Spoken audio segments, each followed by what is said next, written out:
Quero convidá-los a abrir as Escrituras na primeira carta de Pedro às igrejas da região do Ponto, Galácia, Capadócia, Ásia e Bitínia. E não apenas para essas igrejas inicialmente, mas também para toda a igreja do Senhor espalhada na superfície da terra, em todos os tempos. 1 Pedro. Hoje nós vamos trabalhar os versos 3 a 5. Então nós vamos dar uma avançada. As duas aulas nós estudamos um verso só cada aula, né? O verso 1 a primeira, o verso 2 a segunda, e hoje nós avançamos mais alguns versos, do verso 3 ao verso 5. 1 Pedro, quem não encontrou, capítulo 1, do verso 3 ao verso 5. Mantenham as Sagradas Escrituras em suas mãos, e como você bem sabe, a leitura ela vai acontecer de acordo com o progresso do nosso estudo dos pensamentos. A gente não faz a leitura inicial, a gente vai lendo verso a verso, conforme o estudo se desenvolve, ok? Agora eu quero que você mantenha a palavra em suas mãos, mas eu quero que você, por um pouco, imagine uma situação. Você e sua família servindo ao Senhor. Servindo ao Senhor com fidelidade, com alegria, com contentamento. Servindo ao Senhor em todos os aspectos da sua vida, não apenas dentro da sua casa, mas servindo a Deus na sociedade. Sendo aquele que cumpre fielmente as ordens de Jesus de pregar o Evangelho a toda criatura. Tudo vai bem. Há algumas dificuldades, algumas pequenas perseguições pontuais. Você vai seguindo a sua vida, sua casa, com tudo que você tem, que você comprou, que você, com seu trabalho, o suor do seu rosto, você conquistou. De repente, tudo muda, de um dia para o outro. Aquilo que era tranquilidade se torna intranquilidade.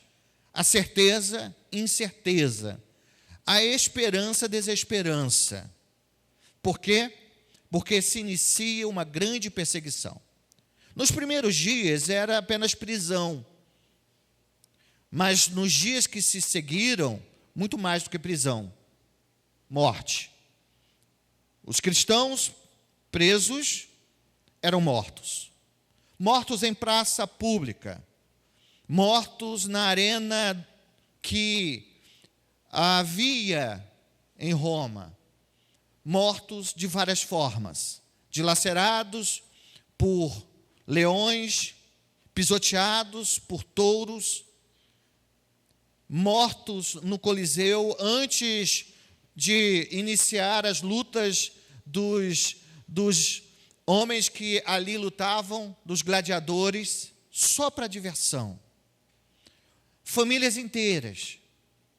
Imagine, então, que havia essa mesma família com duas crianças que eram vizinhas amigas. E você descobre que aquela família vizinha foi toda ela morta. Desde o maior ao pequeno, ao menor. Agora imagine que essa perseguição vai se avolumando.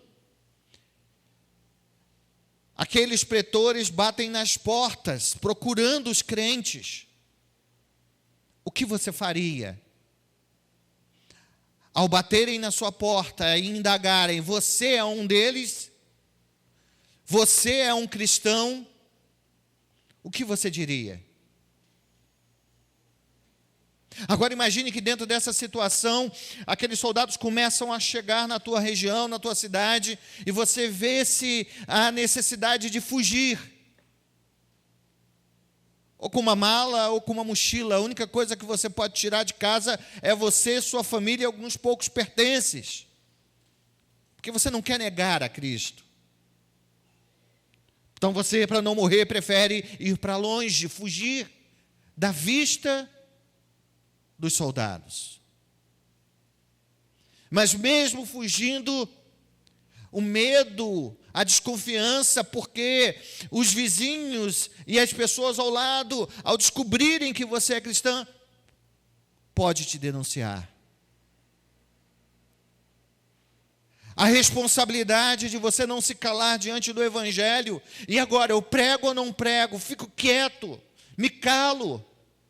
Ou se eles chegarem aqui, eu faço diferente do que aqueles que morreram fizeram, porque só era morto.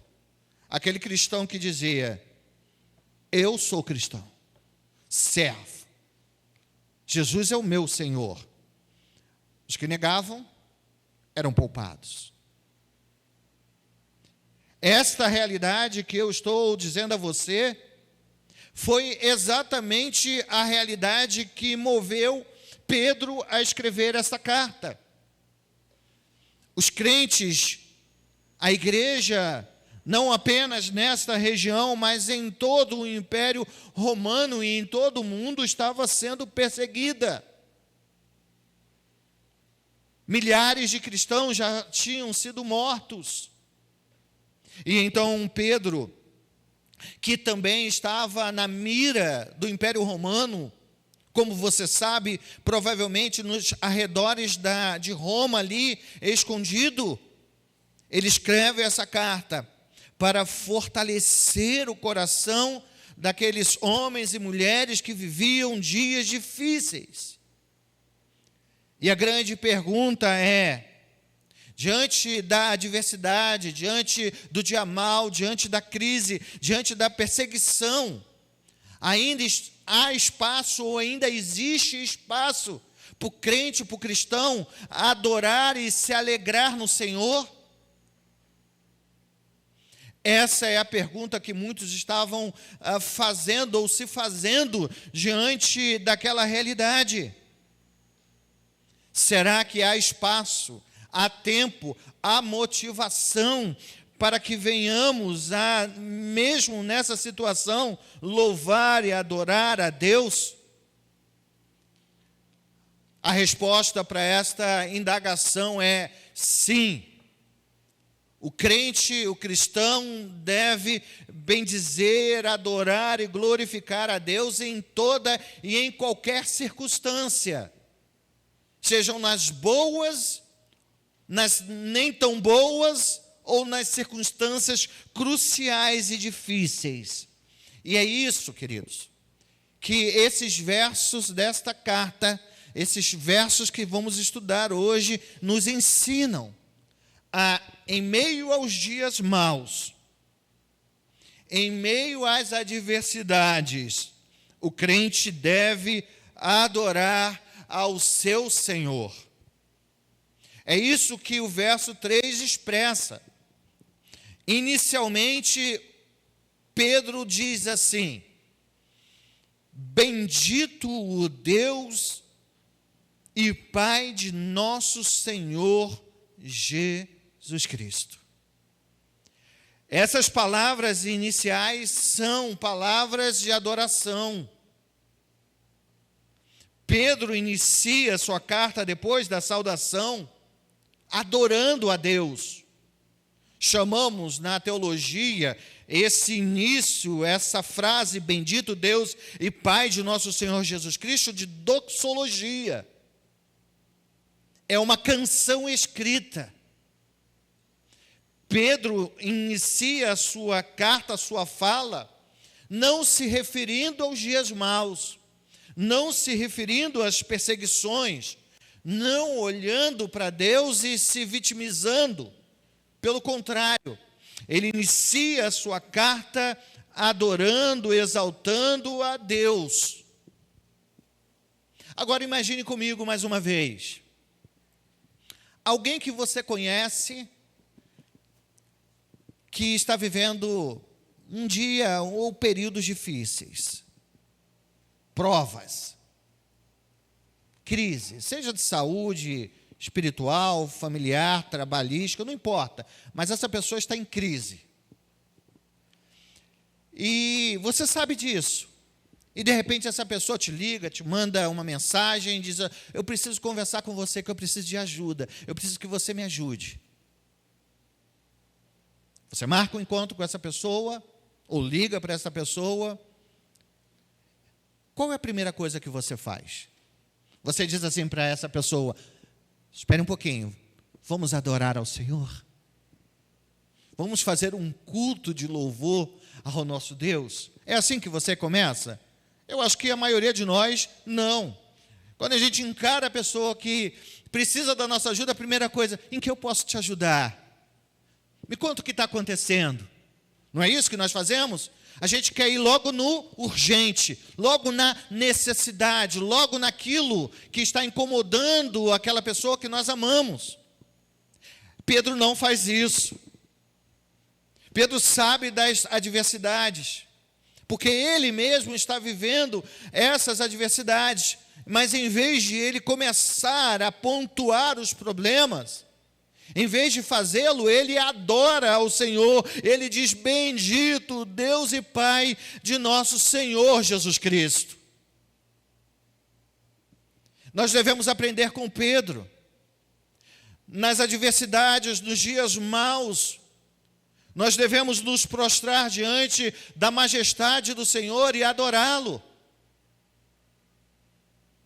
O nosso coração, quando nós estamos vivendo os dias maus, os nossos corações tendem a ir via abaixo.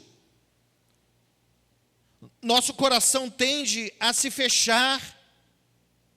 Nós temos a tendência a adentrar na caverna existencial da nossa vida.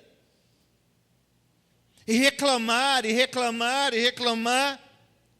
Quando nós decidimos em nosso coração adorar ao Senhor, nós desviamos o nosso coração desse caminho mau e trilhamos o nosso coração lembrando da graça e da misericórdia de Deus. No dia da adversidade, no dia mau, no dia que a gente está para baixo, a primeira coisa que nós queremos é ficar em casa, fechado no nosso quarto, às vezes nem falando com ninguém, quanto mais vindo para a igreja. Mas é justamente no dia que as coisas vão mal, péssimas, que nós devemos sair do nosso status quo e buscar a Deus, como você está fazendo nesta noite, saiu da sua casa para estar aqui na casa do Senhor, para adorá-lo e também aprender da sua palavra.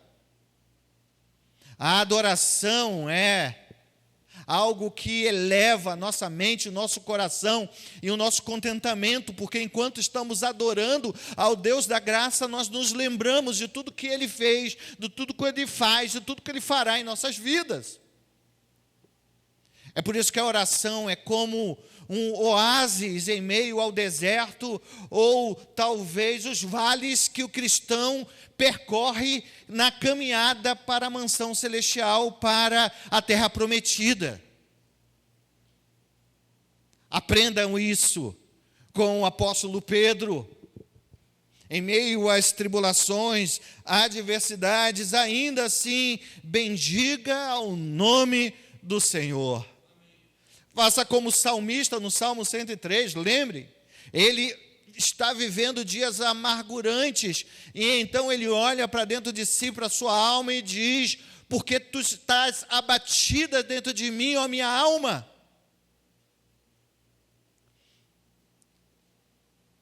Por que se abates?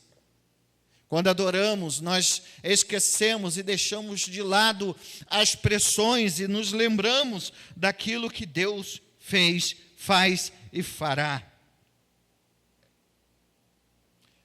É por isso que começamos o texto com Pedro adorando a Deus, bendizendo ao seu nome. Mas será que, de fato e de verdade, havia motivos para que aquela geração, ou que Pedro mostrasse aquelas igrejas, aquelas pessoas, aqueles crentes que eram peregrinos, perseguidos, será que, de fato e de verdade, havia motivo para bendizer e adorar ao Senhor? Como disse, sim. E as Escrituras apontam diversos motivos para que nós venhamos a adorar ao Senhor. Mas nesses versículos simples, nesses 3 versos, eu quero apresentar 3 motivos pelo qual o apóstolo Pedro adorava o Senhor mesmo naquela circunstância. Mesmo Pedro tendo que estar escondido. Imagine o apóstolo Pedro, que deve ter evangelizado infinitas pessoas, e daquelas pessoas que ele evangelizou, que se tornaram líderes da igreja, já haviam morrido. Amigos queridos. Imagine o coração dele, quebrado, despedaçado pela realidade da perda, pela realidade da incerteza sobre o dia de amanhã. Mas mesmo assim ele louva e bendiz e adora e nos mostra que nós devemos louvar a Deus por esses 3 motivos, pelo menos. E o primeiro motivo que ele demonstra e mostra a nós que nós devemos adorar ao Senhor está no verso 3. Ele começa dizendo: bendito Deus e Pai de nosso Senhor Jesus Cristo. Segurem. E ele continua e diz que, é uma afirmação que ele está fazendo, que segundo, ou de acordo com a sua grande, aqui é muita, misericórdia, o que Deus fez? Nos regenerou para uma viva esperança. A palavra, o termo regenerar, é revigorar, é trazer de novo a vida. Mas, principalmente no conceito bíblico, regenerar é dar nova vida, dar um novo nascer. Regenerar significa que Deus nos faz nascer de novo. É exatamente isso que Pedro está dizendo. Aquelas pessoas deveriam bendizer ao Senhor, porque o Senhor os havia salvo. O Senhor os havia feito nascer de novo.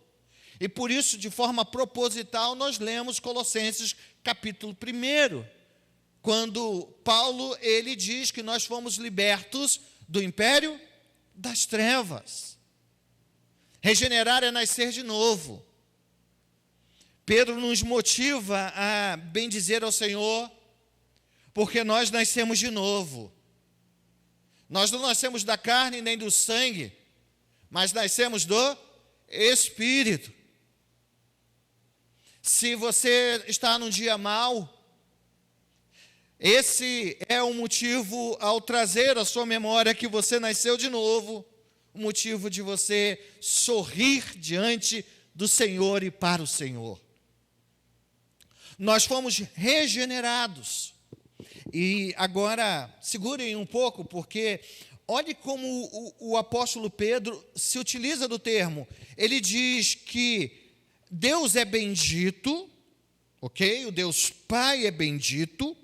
Ele é Pai de nosso Senhor Jesus Cristo. Esse Deus que, de acordo com a sua misericórdia, o que Ele fez? Ele nos deu nova vida. Ele nos salvou. É Ele que nos ressuscitou. Mais uma vez, corroborando com o verso 1 e o verso 2, quando ele disse que nós somos eleitos. Aqui, mais uma vez, nós vemos a ação de quem? Do homem ou de Deus? De Deus. Quem foi que nos regenerou? Foi Deus.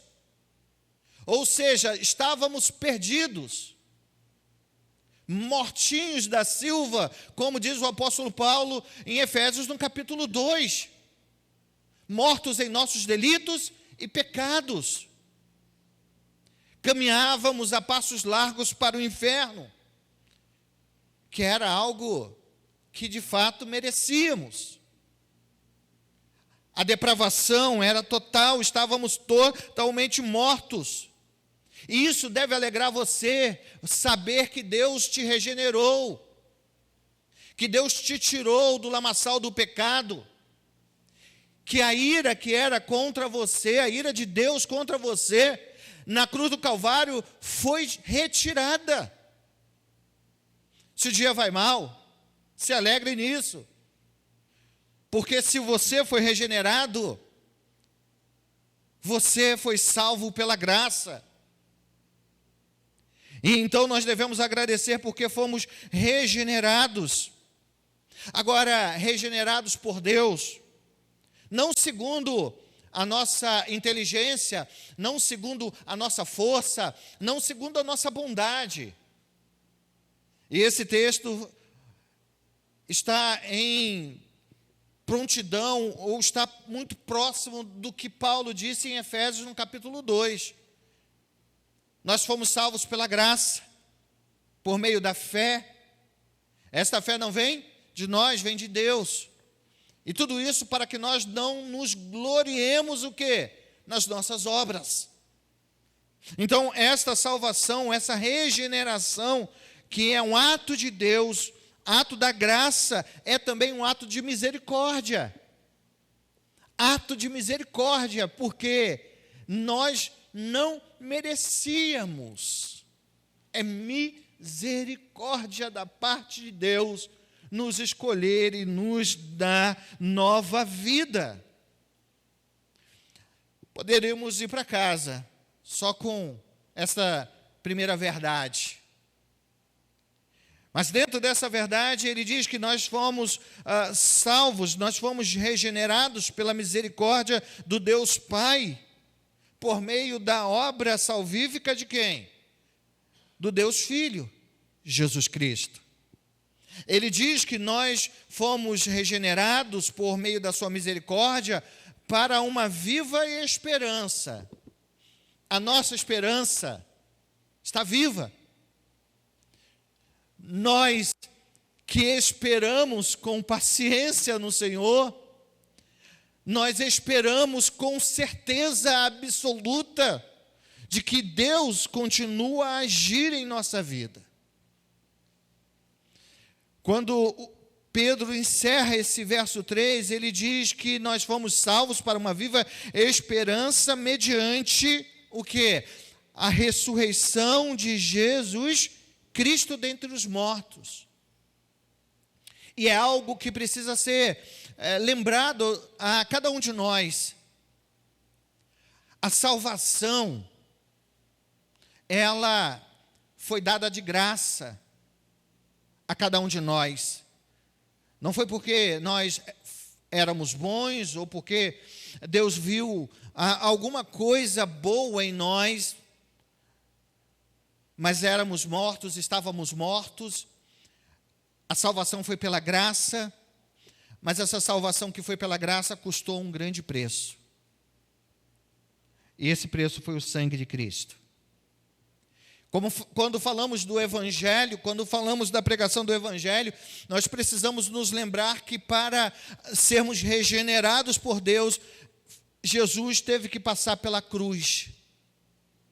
Se Jesus não tivesse morrido na cruz do Calvário, morrido no nosso lugar, morrido a nossa morte, se Ele não tivesse morrido, nós ainda estaríamos mortos em nossos delitos e pecados. De fato, de verdade, Jesus Cristo morreu na cruz do Calvário. Mas nós precisamos nos lembrar que a mensagem da cruz precisa ser associada à mensagem do túmulo vazio. Porque aquele que morreu na cruz do Calvário foi aquele que ao terceiro dia ressuscitou. Apesar de, naquele momento histórico, o próprio rei de Judá, ele quis esconder essa verdade e mandou espalhar uma mentira, dizendo, não, ele não ressuscitou, mas sim, os seus discípulos, eles roubaram o corpo. E diz João que essa mentira perdurou até aquele momento que foi escrita a carta.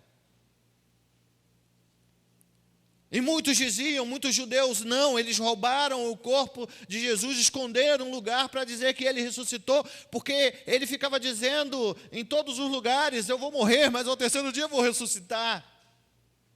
Porque eu sou o Messias, eu sou o Salvador, eu sou o Filho de Deus, eu sou o próprio Deus. Mas essa mentira não ficou apenas ali, em meio aos judeus, mas muitos cristãos, ou que se diziam cristãos, na época de Pedro, de Paulo, já estavam afirmando que Jesus não havia ressuscitado coisa nenhuma, que ele nem precisava ressuscitar, que a única coisa que importava era ressuscitando o projeto de que, através do exemplo dado por ele, nós deveríamos ser boas pessoas, como Jesus foi. Grande mentira, que perdurou século após século. E foi revigorado esta mentira quando os liberais começaram a afirmar, não, de fato, Jesus não pode ter ressuscitado. Mas creiam de fato, de verdade, que Jesus ressuscitou. Porque o apóstolo Paulo diz que ele e uma inúmera multidão, de mais de 500 pessoas, viram ele ressurreto. Jesus de fato ressuscitou em corpo e alma. Jesus de fato comeu e bebeu com os apóstolos. De fato, os apóstolos tocaram nas suas feridas. A mentira que se dizia a respeito de Jesus não ter ressuscitado é tão pungente que Paulo, quando escreve a carta aos Coríntios, ele precisa dizer. Dizer o quê? Que se Cristo não tiver ressuscitado, ou não tivesse ressuscitado, vã era a nossa fé. Que ele seria o mais miserável de todos os homens, se Cristo não tivesse ressuscitado. Então, a verdade da cruz é a verdade do Cristo que venceu a cruz e venceu a morte. Cruz, túmulo vazio. Morte, ressurreição. Humilhação, exaltação. Cristo vivo, reina para sempre. Agora nós esperamos a sua volta. Mas a segunda verdade que nós temos no texto, primeiro nós devemos adorar ao Senhor, exaltar ao Senhor, porque nós fomos salvos pela sua graça. Fomos regenerados por meio da sua misericórdia e temos uma viva esperança. Mas o segundo motivo pelo qual devemos adorar e louvar ao Senhor é porque Ele reservou a nós uma herança. Olha, não apenas nós nascemos de novo para esse tempo presente. Não apenas isso. Mas o verso 4, Pedro começa dizendo que Deus, preste atenção nisso, olhando o verso 3, Deus é bendito porque Ele nos regenerou segundo a sua misericórdia para uma viva esperança, mediante, claro, morte e ressurreição de Jesus Cristo dos mortos. E para quê nós fomos regenerados? Para que recebemos nova vida? Para vivê-la apenas aqui no tempo presente? Os poucos anos que Deus nos deu, os muitos anos, que são poucos, porque queremos ver mais? Não, ele disse que nós recebemos uma herança. Irmãos, não é herança que a teologia da prosperidade diz por aí, né? Porque a teologia da prosperidade disse que Deus e Jesus morreu na cruz do Calvário para que nós pudéssemos comer o melhor dessa terra. Para que a gente não fosse cauda, mas fosse cabeça.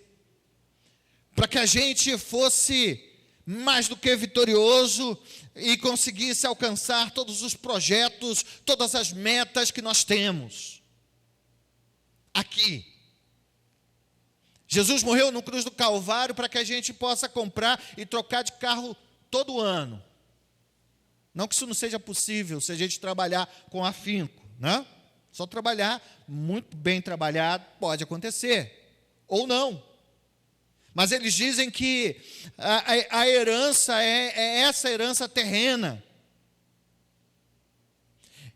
E para eles, que dizem que a herança é carro, é casa, é dinheiro, é fama, é prosperidade, ou até mesmo uma saúde corpórea boa, né? Porque alguns dos que pregam a teologia da prosperidade falam a respeito de que o crente que foi alcançado, ele não pode adoecer, porque se adoecer está em pecado. Para eles, eu vou lembrar de uma palavra que Jesus deixa para o seu e para o meu coração. Abram as Escrituras em Mateus capítulo 6, e a gente vai ver o que Jesus diz, e que eles deveriam dizer, ou talvez eles tenham rasgado da Bíblia páginas como essa, né? Mateus capítulo 6,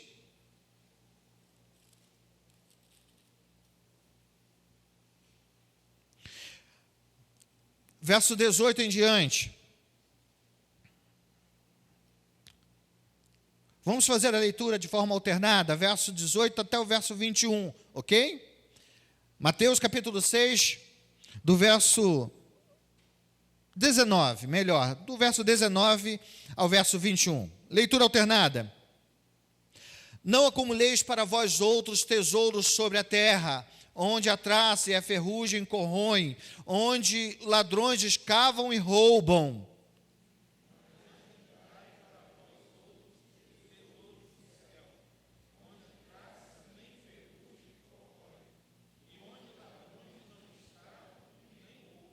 Porque onde está o teu tesouro, aí estará também o teu coração.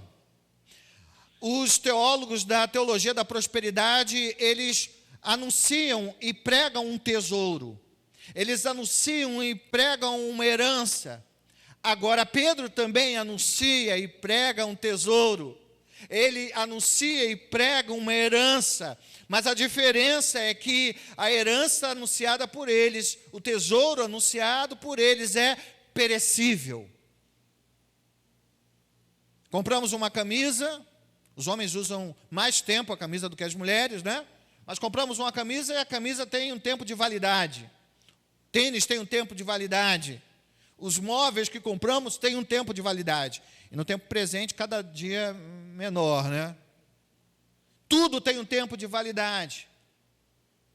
Toda a herança que se recebe é perecível aqui, agora. Mas a herança que Pedro traz, a herança que Pedro anuncia, é uma herança nos céus. É isso que ele continua, porque no final do verso 4, ele diz, para uma herança nos céus. É essa herança, e é isso que devemos desejar acima de todas as coisas. É isso que deve motivar a cada um de nós a adorar e louvar a Deus, porque nós recebemos uma herança, e essa herança, ela não é daqui, essa herança é nos céus. Agora percebam que quando ele fala sobre a herança, ele não consegue nem qualificá-la ao certo. Tá? É como a gente fala sobre os galardões.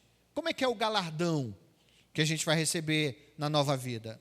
Eu não sei, nem você, só sei que vai ser uma coisa muito boa, isso a gente sabe.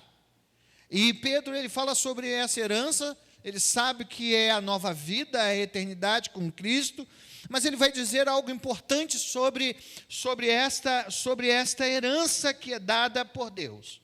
Primeiro, no verso 4, ele vai dizer que essa herança é incorruptível. Ela não se corrompe. Ela não se quebra. Essa herança é incorruptível. Ela permanece para sempre.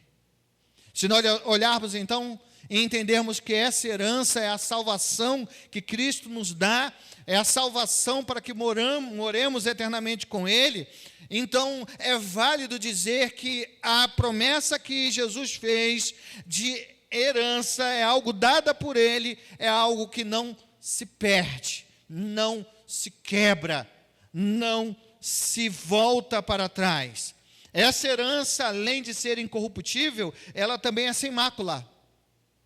É pura, é perfeita, ela é verdadeira, não há erros da parte de Deus, quando Ele nos dá essa herança.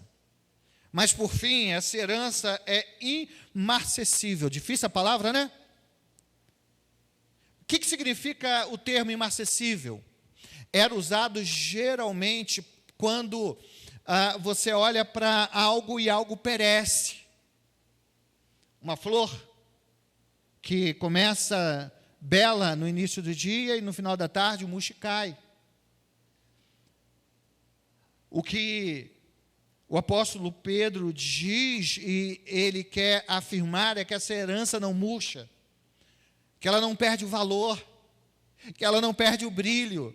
E nós veremos mais à frente ele falando sobre esse brilho.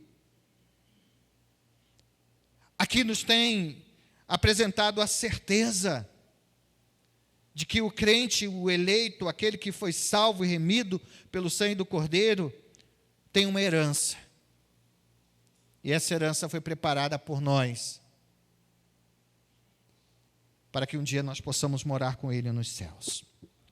E quando nós vemos os dias maus, as adversidades, nós aquietamos o nosso coração, porque sabemos que fomos regenerados.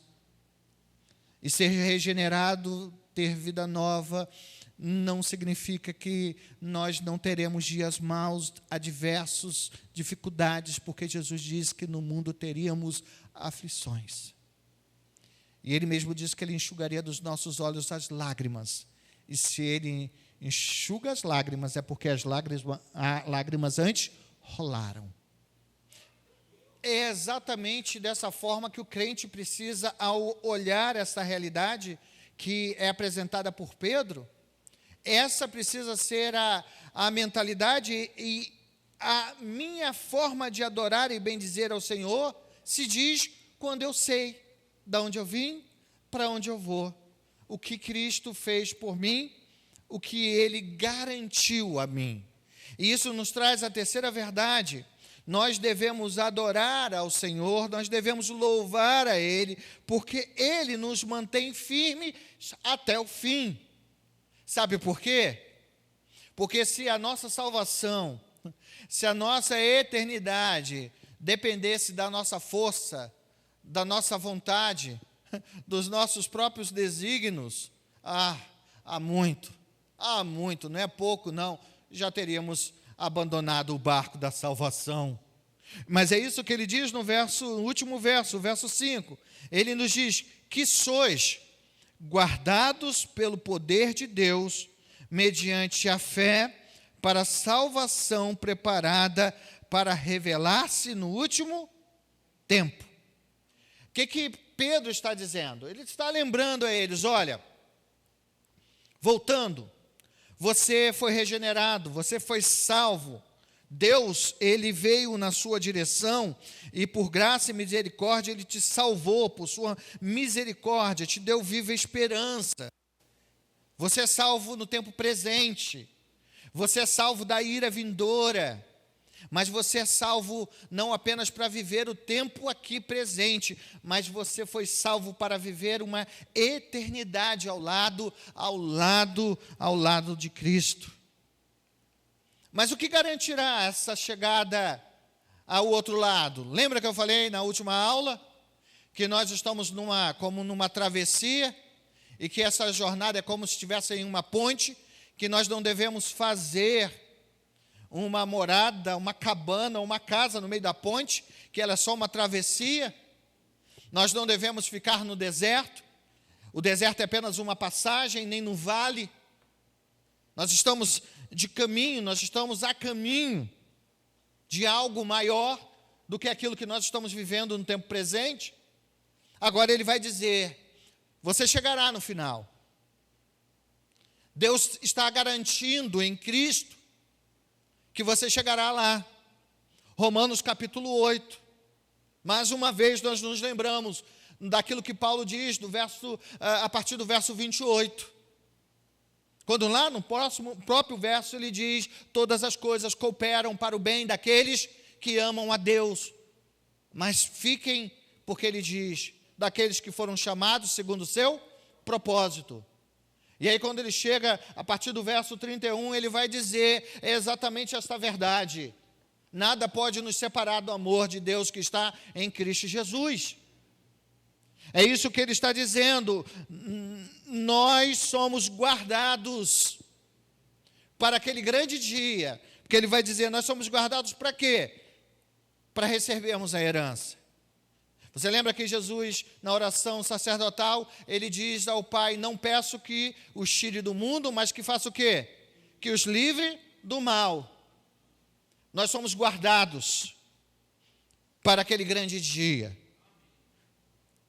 Esse dia que há de se revelar no último tempo, quando Jesus voltar, e todos os olhos virem ele voltando, lá estaremos nós, porque é nos assegurada a salvação por meio da obra de Jesus Cristo. Nós somos guardados, ele diz, não por qualquer guarda ou por qualquer coisa.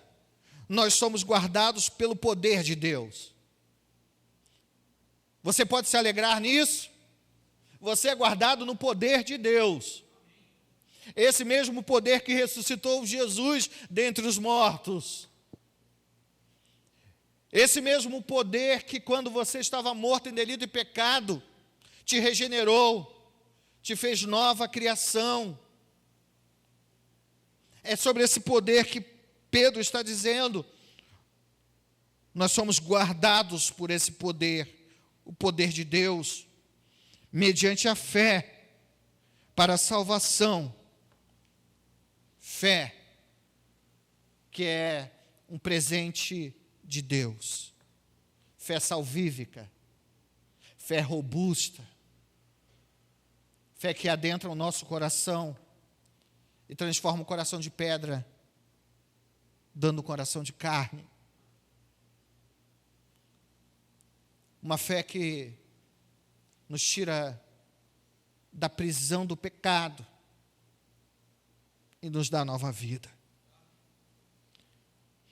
Aqui Pedro está falando sobre uma doutrina tão preciosa para a fé reformada, né? Que é a doutrina da perseverança dos santos. A doutrina da perseverança dos santos afirma que os eleitos continuarão na caminhada da salvação, visto que o mesmo poder de Deus que os salvou, os preservará, os santificará até o fim. Por isso, queridos irmãos e irmãs, você deve adorar e glorificar e exaltar ao Senhor em toda circunstância. Está passando por dias maus? Se sente diante de Deus e o adore. Mas não significa que a sua adoração não seja sem a lágrima rolar dos olhos. Pode ser. Mas adore ao Senhor. Porque eu adoro a Deus porque eu sei em quem tenho crido. Em qualquer e em toda circunstância, lembre-se que Deus em Cristo Jesus te salvou. Colocou em seu coração uma viva esperança. A esperança de um dia morar e ver Jesus face a face e estar com Ele na eternidade nos céus. Alegre-se porque, apesar de você, apesar de mim, Deus ainda me conduzirá até o dia final. Porque aquele que começou a boa obra nos conduzirá até aquele grande dia. Firme-se no Senhor, alegre-se nele dia a dia e viva para a sua glória, hoje e sempre. Na próxima semana nós vamos dar continuidade e trabalharemos a partir do verso 6. Você está com a Bíblia aberta ainda? Olha o que diz o verso 6. A partir do verso 6, que Pedro vai lembrar que aquela carta foi escrita em meio a dias de adversidades e de dor, em meio a dias difíceis. Somente a partir do verso 6 ele vai citar as perseguições. Mas lembre-se que Pedro vai também lembrar que essas perseguições têm um tempo previsto. E segundo Pedro, é um tempo pequeno em relação à glória de Deus para a vida daqueles que permanecerem firmes e fiéis no Senhor até o fim. Vamos orar? Poderoso Deus, te rendemos graça, rendemos a Ti louvores e bendizemos ao Teu nome. Agradecemos a Ti porque temos a certeza absoluta de que a obra na cruz do Calvário foi concluída por Jesus quando Ele disse aquelas palavras graciosas: está consumado. E tem a sua completude quando ao terceiro dia Jesus ressuscitou.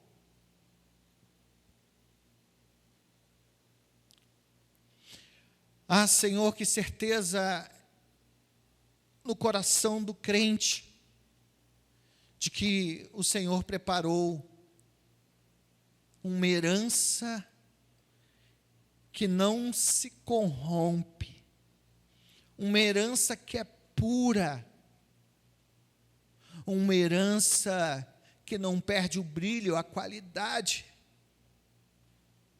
Somos salvos da ira vindoura. Enquanto caminharmos aqui, ó Deus, o Senhor nos chama a viver uma vida santa, irrepreensível. Nós veremos isso enquanto continuarmos a estudar. Mas enquanto caminhamos aqui, nós caminhamos olhando firmemente para o autor e consumador da nossa fé, Jesus Cristo. E caminhamos adorando a Ti, Senhor. Adorando em espírito e em verdade. Que não deixemos as situações, as amarguras, as tristezas do coração tirar de nós a alegria da salvação.